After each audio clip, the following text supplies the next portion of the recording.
Nazywam się Krzysztof Garwoliński, jestem dyrektorem zarządzającym toruńskiego przedsiębiorstwa ASCO CO Ltd. Spółka z o.o. Nasza firma od prawie 30 lat zajmuje się kompleksowym przetwórstwem stali. Świadczymy usługi w zakresie cięcia laserem, gięcia CNC, zautomatyzowanego i manualnego spawania, również laserem. W naszej produkcji proces cięcia laserem jest bardzo kluczowym, zważywszy na optymalne koszty finalnego wyrobu.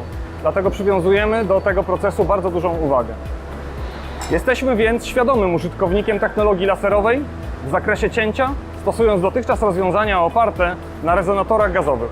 Nasze przedsiębiorstwo od dłuższego czasu poszukiwało kompleksowego rozwiązania w dziedzinie wycinarek laserowych.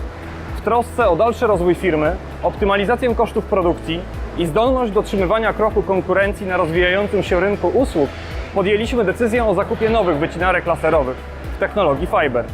Zależało nam przede wszystkim na wysokiej wydajności takiej maszyny i osiąganiu najlepszych wyników cięcia przy dużej skali produkcji.